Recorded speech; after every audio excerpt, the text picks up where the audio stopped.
अच्छा, मजे की बात यह है कि इसका कोई एजेंडा समझ में नहीं आ रहा है। विदेश विभाग की ओर से भी जो बताया जा रहा है वो ये है कि संभावना व्यक्त की गई है कि दोनों बड़े नेताओं के बीच में व्यापार, इन्वेस्टमेंट, संरक्षण सहयोग, ऊर्जा और दुनिया से जुड़े बड़े महत्वपूर्ण मुद्दों पर कोई बड़ी बातचीत या तो डील हो सकती है, ऐसी बात है। मतलब कि शाम को 6 बजे निकल चुके हैं वो। मतलब मिनिस्ट्री ऑफ एक्सटर्नल अफेयर्स की जो बात आ रही है वो ये कि भाई हो सकता है कि दोनों नेताओं ने मिडिल ईस्ट की प्रवर्तमान परिस्थिति पर चर्चा की होगी, क्योंकि ये मोहम्मद, जो इनका नाम मैं पूरा बोल दूं आप, ये इनका नाम है, नाम तो पूरा बोलना पड़ेगा, ये नहीं चलेगा, मोहम्मद बिन जायद अल नाहयान साहब, यूएई के राष्ट्रपति।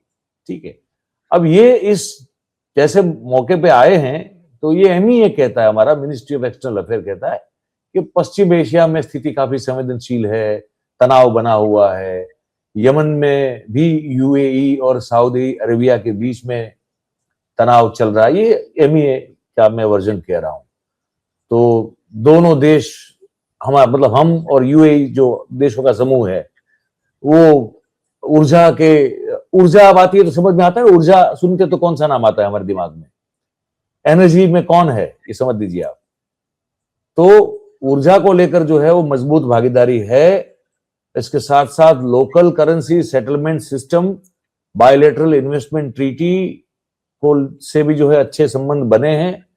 और ये मुलाकात भारत और यूएई की कॉम्प्रिहेंसिव स्ट्रेटेजिक पार्टनरशिप को और आगे बढ़ाने और एक दूसरे के हित जो है, इंटरेस्ट जुड़े हुए हैं, उससे जुड़े हुए प्रादेशिक और वैश्विक मुद्दों पर सहयोग के नए रास्ते।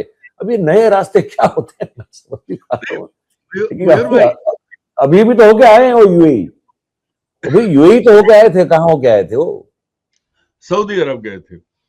हाँ सॉरी, सऊदी अरब गए थे, सऊदी अरब गए, सॉरी, हाँ बात कर रहा हूँ, गलती हो गई। हाँ, यूएई के साथ तो इतनी चीजें हो गई, लेकिन ईरान से आप चाबहार छोड़ के भागे हैं, अभी चुपचाप भागे हैं।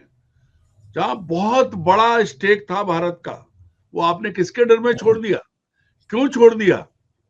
जिस भाई का इतना दौड़ के आपने गले लगाने की वो किया और पूरी दुनिया को दिखाया, आपने एक्स पर भी डाला। आप ये भी तो बताइए कि भारत के लोगों की गाड़ी कमाई का पैसा चाबहार पोर्ट पर इन्वेस्ट हुआ था, बहुत बड़ा समझौता था, उसको आपने रातों रात किसके डर से आपने विड्रॉ किया है? क्यों पीछे हटे हैं? ये भी बता देते देश के लोगों को, तो उन्हें लगता कि एक भाई आया है तो दूसरे भाई, क्योंकि अगर ये यूएई के सम्राट या बादशाह या सुल्तान अगर भाई हैं, तो ईरान से अभी फिलहाल भारत की कोई दुश्मनी तो है नहीं। वो भी उनके साथ बड़ा स्ट्रेटेजिक समझौता था, उसके जरिए आपको अफगानिस्तान को सीधी एक्सेस मिल रही थी। बहुत सारी चीजें थी जो हमारे सामरिक महत्व की चीजें थी, लेकिन हम कहां से हटे हैं? हमने कई जगह छोड़ी हैं। पिछले दिनों, पिछले कुछ महीनों में भारत ने कई इंपॉर्टेंट सैन्य अड्डे छोड़ दिए हैं, उन पर कोई बात नहीं हो रही है। तो ये जो चीज है कि ये देखिए, गोदी मीडिया तो कुछ बताएगा नहीं, और जो बात आपने एनर्जी की कही, एनर्जी में कौन कहां क्या क्या कर रहा है, कैसे कर रहा है, ये भी आप देख रहे हैं। और कैसे my dear friend Donald Trump जो है दबाव बना रहे हैं कि पुतिन को छोड़िए। अभी ज्यादा समय नहीं हुआ, थोड़े दिन पहले ही पुतिन भारत आए थे, तब भी इसी तरह का वो हुआ था, दौड़ के गए थे और प्रोटोकॉल तोड़ा था। तो ये जो है, ये जो जिसको कहते हैं कि ड्रामा, सीधे सीधे कहते हैं ड्रामा, ये ड्रामा करना कि दौड़ के जाना, फिर गाड़ी में बैठ के आना, और क्या गाड़ी की मतलब रील बनवाना, ये जनता को अच्छी लग सकती है, अंधभक्तों को अच्छी लग सकती है, लेकिन देश हित में इसका आउटकम क्या है? 90 मिनट में वो सुल्तान क्या करके गए, आपको क्या देके गए, या आपने उन्हें क्या दिया, क्या हासिल? हाँ, ये पक्का है कि हम उन्हें बहुत कुछ निर्यात करते हैं, हमारा बड़ा व्यापारिक रिश्ता है, लेकिन थोड़ा बता देते, ये होगा होगा होगा, भविष्य में ये होगा, ये सब चीजें जो आ रही हैं ये तो होगा, लेकिन आज क्या हुआ जिस तरह वो बात नहीं होती सर, वो बात नहीं होती है।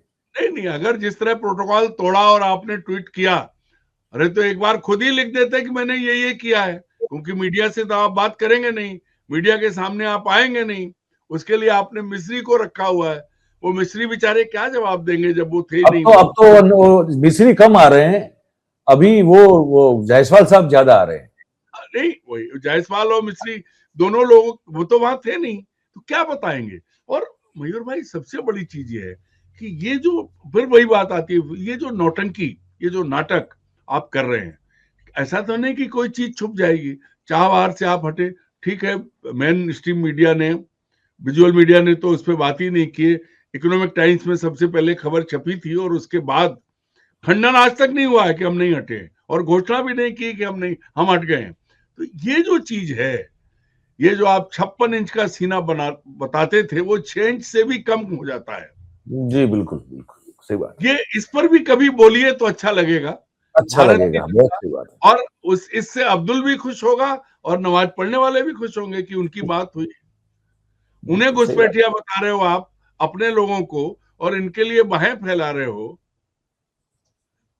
ये तो सर एक चीज बड़ी है, अचानक से अभी बात करते करते मेरे सामने एक फ्लैश आया है, मुझे बड़ा अजीब लगा है।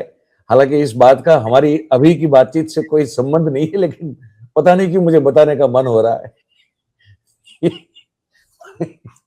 बात ये है सर, अभी अभी जो खबर आ रही मेरे सामने वो ये है कि हमारे गुजरात के सूरत शहर में जो किंग कोबरा नाम का जो सांप होता है, उसका जो जहर होता है वो बड़ा बेशकीमती होता है उसका जहर। और सूरत में से 6.5 ml जहर पकड़ा गया सर। इसकी कीमत होती है 6 करोड़ रुपया। और अहमदाबाद का कोई सुनार था, उसने ये जहर जो है कुछ लोगों को प्रोवाइड करवाया, और बताया जाता है कि जो रेव पार्टीज और ये सब होती है उसमें इस जहर का नशा होता है सर। और 7 लोगों की जो है वो सूरत की पुलिस ने गिरफ्तारी की है, स्पेशल ऑपरेशन ग्रुप जो होता है एसओजी उसने की है। और कुल इसकी वैसे कीमत है 5,85,00,000। और ये बेचने की फिराक में थे 9 करोड़ रुपए में।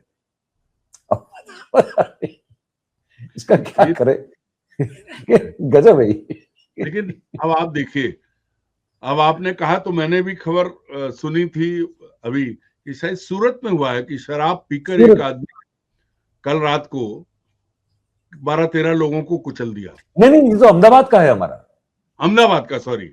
हाँ, वो तो हर दिन की खबर है ना सर, वो तो हर दिन की खबर है। आप बताइए कि शराब बंदी है गुजरात में, वहां महात्मा गांधी तो कहने को है सर, कुछ नहीं, ऐसा कुछ है नहीं। यही है ना कि साहब बापू का राज्य, शराबबंदी, और वहां शराब पी के एक आदमी रात को कुचल रहा है।